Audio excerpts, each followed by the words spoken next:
guys, magandang araw sa inyo. So welcome po ulit dito sa Bike Shop ng Bayan, Bike Imus Cavite. So ang location po namin, nasa tapat lang po kami ng Robinson's Place Imus along Aguinaldo Highway. So for this video naman po, meron tayo ulit ipifeature na Twitter ulit, no? Pero ito naman, Twitter Gravel na carbon fiber, no? So kita-kita natin na Jacquards at saka maganda yung kulay na available dito, no? Dominant na color nito ay black na may konting red ang kulay po, no? Yan, carbon fiber yung frame set na naghahalaga na lang ng 25,000 pesos. Yan, baksakan sale. Itong Twitter Gravel na gravel bike, no, 25,000 pesos dito sa Bike Imus Cavite. So mag-start na tayo, no? Yan, mag-start tayo dito sa gravel frame set. Yun nga, sabi ko kanina, Twitter Gravel to na carbon fiber. Carbon fiber T700. Yan, 700C. Then yung size nito, sinukat ko kanina, size 51 yung seat tube, then size 55 yung top tube. Yan, ulitin ko lang, no. Size 51 yung seat tube, then size 55 yung top tube. Then tapered yung head tube, then ayun nga, full internal cable routing, pang press fit na bottom bracket shell, pang 31.6 mm diameter na seat post, quick release yung drop out, then ang display caliper mount naman yan ay flat mount. Yan. Then yun nga, carbon fiber tong gravel rigid fork, itong Twitter. Then proceed naman tayo sa cockpit. Ito yung drop bar. Yan, drop bar ng Twitter, no? Sinukat ko yung lapad nito, nasa 400 mm or 40 cm. Then hawakan natin yung bar tape. Yan, okay naman, no? Yan, malambot naman at saka makapit. Then sa stem naman, ang haba nito ay 80 mm. Aluminum material po ito. Then yung angle nito, tingin ko nasa 7 degrees. Then yung tapered head tube nito, syempre seal bearings to, no? Seal bearings na itong tapered head tube ng Twitter Gravel. So proceed naman tayo sa seat clamp. Ito yung stock ng Twitter na aluminum quick release type, 34.9 mm in diameter. Then itong seat post naman ay 350 mm ang haba, 31.6 mm ang taba na aluminum. Yan, aluminum na tingnan natin, no? Yan, may pagka-setback to na may dual ball clamping system. So next naman sa saddle, no? Ito yung stock saddle ng Twitter Gravel na walang butas sa gitna. Yan, malambot. Tapos konti lang yung pagka-flexible nito, no? Yan, so malambot naman. So tingin ko naman comfy naman ito pag sinakyan po ninyo, no? So proceed naman tayo sa drivetrain.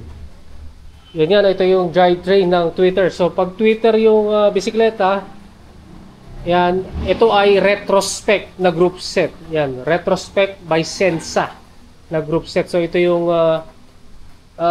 dual control levers o drifters nito. Yan, 2x11 speed. Then tingnan naman natin yung Halotech crankset na Pro Wheel OZ ounce na 50-30-40 110 BCD na 170 mm ang crank arm. Then ito yung bottom bracket nga nito ay pang press fit. Yan, no.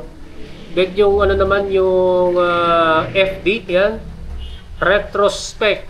Yan, na bottom pull na naka-brace on. Then sa pedals naman, ito yung stock pedals ng Twitter Gravel. Then sa ano naman sa chain, KMC na 11 speed. Then ito yung sprocket no, ano to, Sunshine, no? Tingnan natin. Yan nga, Sunshine na 1132T. Then next naman sa RD, yan, pang 11 speed na retrospect. Yan, kita-kita natin na carbon fiber yung RD cage, no? Poging-pogi, tsaka siguradong magaan yan, no?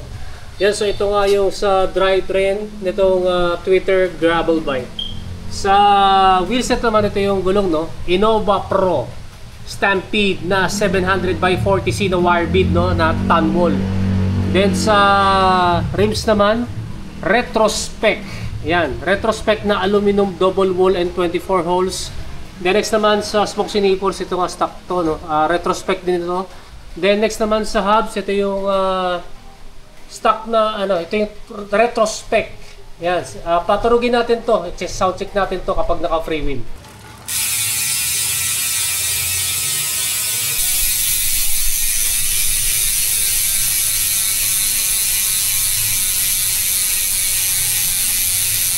Yan guys, so yan yung tunog ng retrospect dito sa Twitter Gravel. Yan, na hubs, no? Kapag naka free wheel, tingin ko mga 6 to. Parang katulad to ng LBCNC na sa akin, no? Yan, so last na lang sa brake set. Yan, so ito ay cable actuated na hydraulic. So mechanical dito, then yung caliper ay hydraulic. So yung levers ito, retrospect nga, no, na brake levers. Then yan dito sa hydraulic cable actuated hydraulic disc brake calipers na zoom na dual piston, no? Yan, so last na lang sa rotors.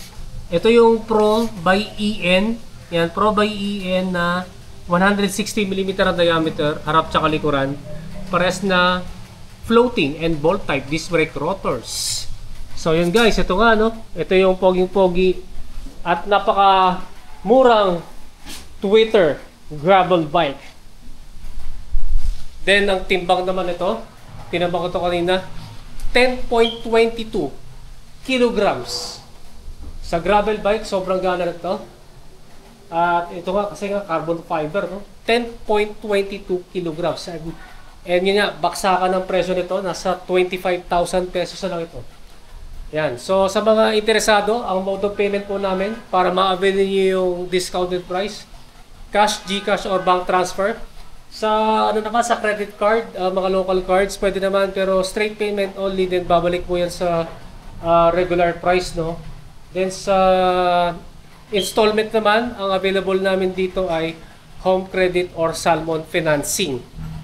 Yan. So, sa mga ano pa, sa mga nanonood dito na hindi ko na mention, no, dito sa video na ito, i-comment na lang ninyo sa comment section down below.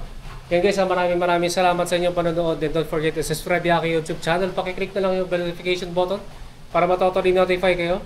Yan guys, maraming salamat sa inyo and ride safe po sa inyo.